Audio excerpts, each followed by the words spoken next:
Medical and nurses सब। तो आज हमारा जो टॉपिक है वो है जीके एंड करंट अफेयर का मोस्ट इम्पॉर्टेंट टॉपिक। जो भी लोग अपकमिंग एग्जाम देने वाले हैं उनके लिए क्वेश्चन बहुत ही हेल्पफुल रहेंगे। वन मोर थिंग, सभी लोगों के लिए best of luck and best wishes मेरी तरफ से।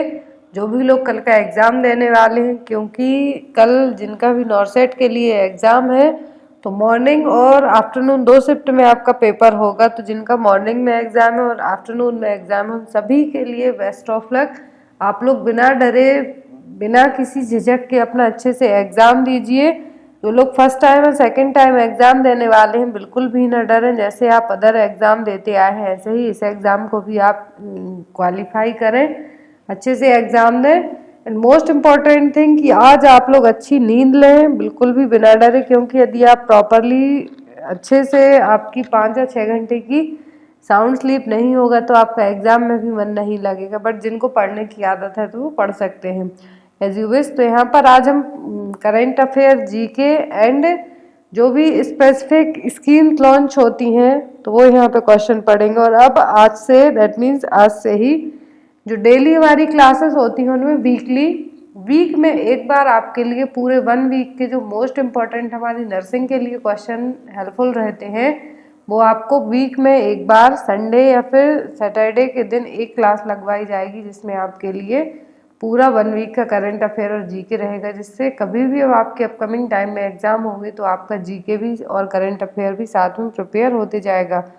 जिनका भी कल एग्ज़ाम है या फिर जब आपका अपकमिंग एग्ज़ाम होता है उन सभी के लिए क्वेश्चन हेल्पफुल रहेंगे। तो वीडियो एंड तक जरूर बने रहें। और जो भी लोग नए हैं चैनल को सब्सक्राइब करके बेल आइकॉन बटन को जरूर प्रेस करके रखें। तो यहाँ पर जो क्वेश्चन नंबर फर्स्ट लिया हुआ है, जो आज का बहुत ही इम्पोर्टेंट क्वेश्चन है, जो आज न्यूज़ में पूरे दिन से सर्कुलेट हो रहा है। क्वेश्चन है, recently prime minister Narendra Modi cancelled which law of farmers. तो आपने जो किसान कानून है सभी ने पढ़े हैं, कृषि कानून पढ़े हैं, तो कौन से कृषि कानून को आज के दिन मोदी जी ने कैंसिल कर दिया गया है। 2020 में एक कानून लाए गए थे, बट अभी बहुत सारे किसानों ने धरना प्रदर्शन किया अलग अलग जगहों पर। उसके बाद मोदी जी ने आज पूरे जो लॉ थे, फार्मर्स लॉ थे, किसान कानून थे, कृषि कानून थे, इनको ब्लैक डे ऑफ फार्मर्स के नाम से भी जाना जा रहा था, तो वापस ले लिए हैं। तो ऑप्शन में है the farmers produce trade and commerce promotion and facilitate act, empowerment and protection act and the essential commodities amendment act 2020 या फिर D all of the above. तो आज ही के दिन मोदी जी ने 19 नवंबर 2021 को मोदी जी ने क्या किया है, तीनों कानून है जो एक्ट हैं जो वापस ले लिए हैं, इनको कैंसिल कर दिया है। अब ये तीनों एक्ट थे, हम इनको हिंदी में समझ लेते हैं। तो फर्स्ट था क्या, farmer produce trade and commerce, मतलब कि प्रमोशन एंड फैसिलिटेट एक्ट। दूसरा था the farmers empowerment and protection agreement on price assurance and farm services act. Third है एसेंशियल कमोडिटीज एक्ट। तो यहाँ पर जो एक्ट है तो यहाँ पे हिंदी में ही रहे, सभी को समझना इजी रहेगा। फर्स्ट था आवश्यक वस्तु और संशोधन कानून, जो कि तीनों एक्ट एक ही दिन लॉन्च किए गए थे 2020 में, बट कैंसलेशन डेट भी आप याद रखें। लॉन्चिंग डेट सभी को पता है कि ये 2020 में आए थे, बट इनको किसानों ने बहुत ज़्यादा धरना प्रदर्शन किया, अलग अलग जगह तोड़फोड़ मचाई, बहुत सारी ऐसी चीज़ें की जिसके कारण गवर्नमेंट को पूरे कानून है जो एक्ट हैं जो वापस लेने पड़े और कैंसिल करना पड़े। तो फर्स्ट था आवश्यक वस्तु और संशोधन कानून, जो कि 2020 में आया था। इसके तहत क्या किया गया था कि 1955 का जो कानून था, एक्ट था, उसमें कुछ चेंजेस किए गए थे और फिर इसको लाया गया था। तो इसका जो मेन एम रखा गया था कि जो भी उत्पादन होता है, प्रोडक्शन होता है, सप्लाई होती है, उन सभी की जो प्राइस है उनमें क्या करना, नियंत्रण रखना। दूसरा था कृषि उत्पादन, व्यापार और वाणिज्य और संवर्धन और सुविधा कानून। तो इसके तहत रखा गया था कि किसान एमपीएमसी यानी कृषि उत्पाद विपणन समिति से बाहर भी अपने उत्पाद बेच सकते थे। और साथ ही साथ इस कानून के तहत बताया गया था कि देश में ऐसा कोई इकोसिस्टम बनाया जाएगा जहां किसानों और व्यापारियों को मंडी के बाहर फसल बेचने की आज़ादी होगी। तो इसके लिए भी किसानों ने क्या किया, इसका समर्थन नहीं किया। थर्ड था कृषि सशक्तिकरण और संरक्षण, कीमत आश्वासन और कृषि सेवा पर कानून। तो ये तीनों कानून सेंट्रल गवर्नमेंट ने, आज मोदी जी ने वापस ले लिए हैं।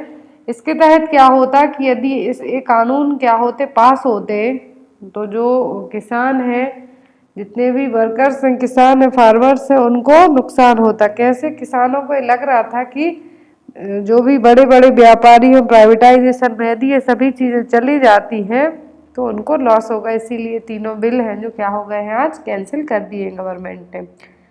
नेक्स्ट है यहाँ पर, who is the author of novel Lal Salaam which is based on tragic killings of 76 CRPF personnel at Dantewada in April 2010।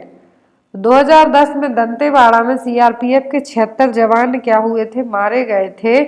तो लाल सलाम नाम का नोवेल है जो लिखा है, तो लाल सलाम नाम का नोवेल अभी किसने लिखा है, क्योंकि 76 CRPF जो जवान थे उनकी दंतेवाड़ा में 2010 में क्या हो गई थी, उनका है जो डेथ हो गई थी। तो ऑप्शन में है स्मृति ईरानी, मीरा कुमार, मेनका गांधी या फिर सोनिया गांधी। तो लाल सलाम नाम का जो नोवेल है किसने लिखा है, ये लिखा है स्मृति ईरानी ने।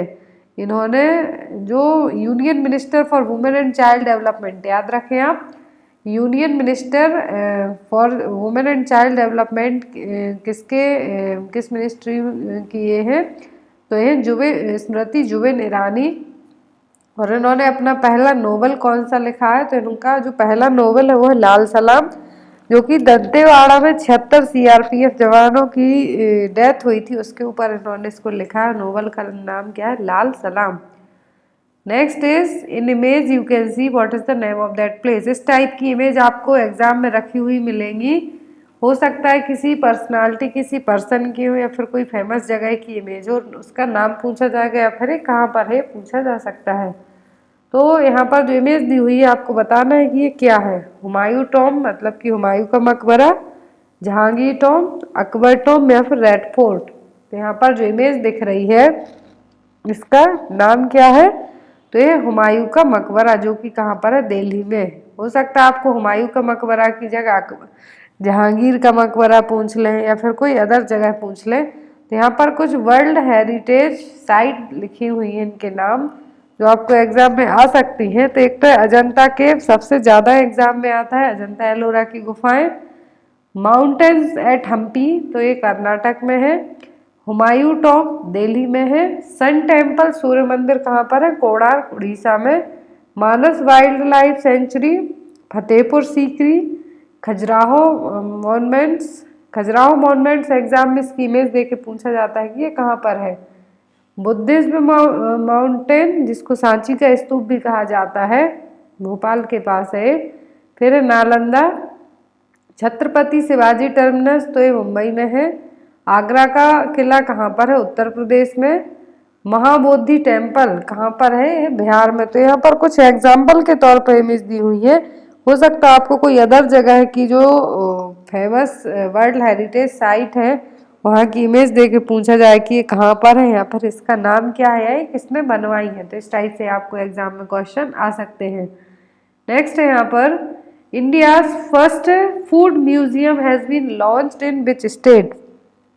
तो भारत का पहला फूड म्यूजियम है किस स्टेट में लॉन्च किया गया, अभी तक नहीं था, पहली बार है और लॉन्च हुआ है। तो किस स्टेट में ये लॉन्च हुआ है, तमिलनाडु, तेलंगाना, आंध्र प्रदेश या फिर केरला। तो यहाँ पर साउथ के सभी स्टेट के नाम दिए हुए हैं, 4 ऑप्शन है, तो आपको बताना है कि कहाँ पर ये लॉन्च हुआ है। तो ये हुआ है फर्स्ट फूड म्यूजियम इंडिया का तमिलनाडु के थांजावुर में। ये रही यहाँ पे इमेज। हो सकता है आपको इमेज दे दी जाए, एग्जाम में पूछा जाए कि कहाँ पर है या फिर कब ओपन हुआ है। तो अभी रिसेंट में इसको ओपन किया गया है। इंडिया का पहला फूड म्यूजियम है, जो फर्स्ट फूड म्यूजियम तमिलनाडु के थांजावुर में लॉन्च किया गया है। Next is who is the current vice president of US. ये एग्जाम में आ सकता है क्योंकि ये इंडियन बेस्ड यूएस की क्या रही है, वाइस प्रेसिडेंट है यूएस की, उपराष्ट्रपति हैं यूएस की, और वहाँ के प्रेसिडेंट कौन है यूएस के? जॉय बाइडेन अभी रिसेंट में वहाँ के प्रेसिडेंट है। एंड वाइस प्रेसिडेंट कौन है? Kamala Harris. Next is who is the winner of ICC men's T20 world cup 2021? तो ये अभी रिसेंट में ही हुआ है, कुछ दिन पहले ही। तो जो यूएई में खेला गया है, भी याद रखना है आपको, जो आईसीसी के T20 वर्ल्ड कप है कहाँ पर हुआ है? यूनाइटेड अरब एमिरेट्स में, दुबई में हुए हैं ज़्यादातर मैच इसके। तो कौन विनर रहा है? ऑप्शन में न्यूजीलैंड, ऑस्ट्रेलिया, इंडिया, फिर पाकिस्तान। तो इंडिया तो बहुत पहले ही बाहर हो गया था, तो विनर कौन है? ऑस्ट्रेलिया।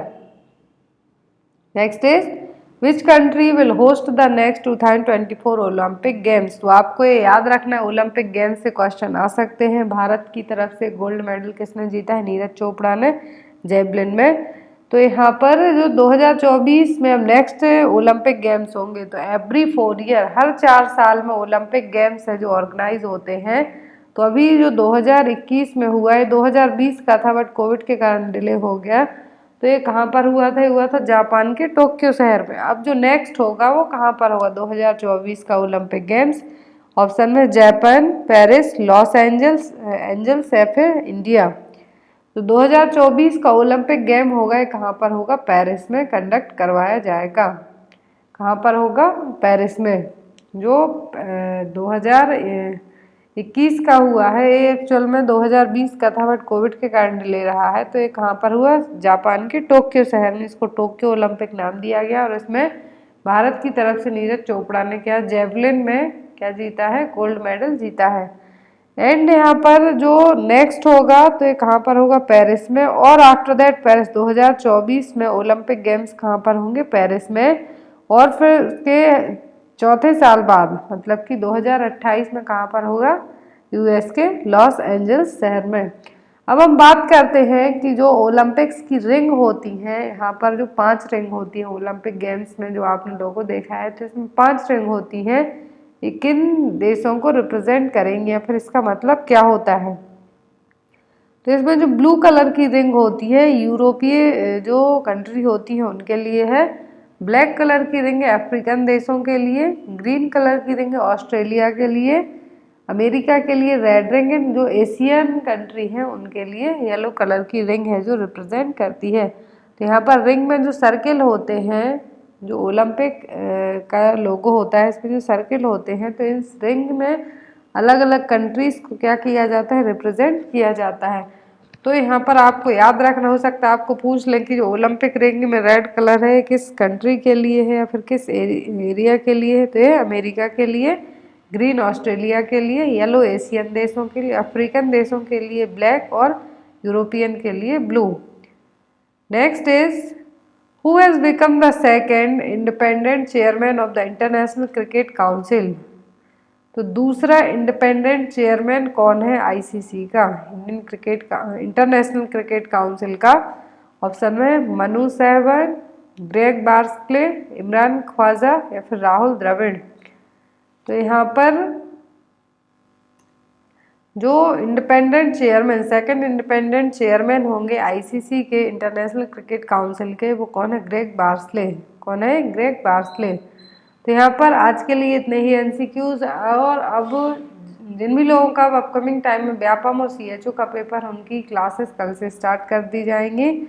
और कल जिनका भी एम्स के लिए पेपर है, बेस्ट ऑफ लक, अच्छे से पेपर दीजिए। Thank you for watching us, bye bye.